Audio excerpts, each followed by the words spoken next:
That'll wake you up. But we're talking about sleep. You might recall last week I shared a story about a frightening experience I had when I woke up in the middle of the night and realized that one of the burners on my stove was on and I'd placed a pot on it. At first I thought an intruder had broken in, but it turns out I'd been sleepwalking. Well, after you told that story, many of you actually wrote to us with similar experiences. So we invited Dr. Carol Ash, a sleep director at Meridian Health, to help us understand and alleviate some common sleep disorders. Doctor, good morning. Good morning to you, ladies.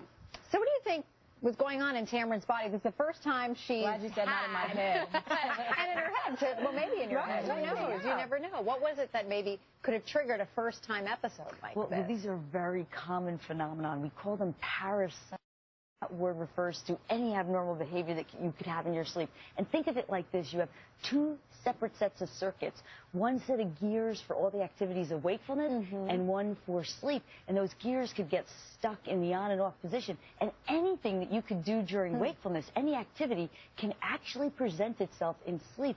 But the conscious awareness of that process is still in the sleep state.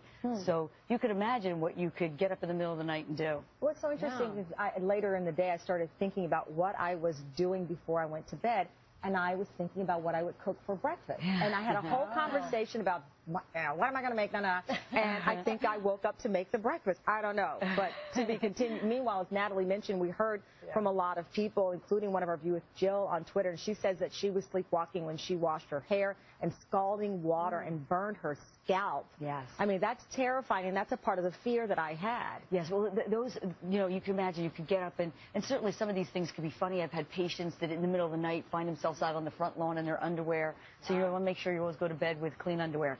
But you could get up and do dangerous things because there isn't conscious awareness of what you're doing, and you could really injure yourself while you're trying to cook or drive, and there's people that will even have sex while they're asleep, and they have no idea that they're doing this. Are some of these hereditary, though? Because as Tamara was saying, her mom used to sleepwalk as well. As a child. Yes, it runs in families, so we believe there's a genetic factor to it. But some of the things that can cause it to present, anything that will cause your sleep to be disrupted, because oftentimes when your sleep is disrupted, if you're stressed, these things will present themselves more frequently because it's more likely then the gears will get stuck in between transitions from sleep and wake. So what do you do? I mean, Natalie mentioned her friend the son has sleepwalking and night terrors. Yes. So let's start with a child. What do you do with your child? Well, typically, you know, first you want to get some information. If you do have these problems, is it something that's dangerous?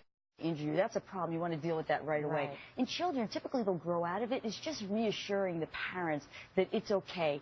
And if the child is up wandering around, you just want to gently coax them back to bed. If you arouse them, they might be irritable and angry, and that might not be a situation you want to find yourself into. But making sure you stick to good sleep habits may be all you need to do to minimize these problems. A regular schedule, diet, exercise, you know, things that just common sense things that can make a big difference.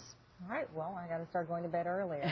You got to be more on a schedule. Yes, have a good schedule, that's for sure. Dr. Carol Ash, lots of information there. Thank you so much. You're welcome. Coming up next, well, this is definitely going to wake you up. We've got another song from country superstar Keith Urban right after this.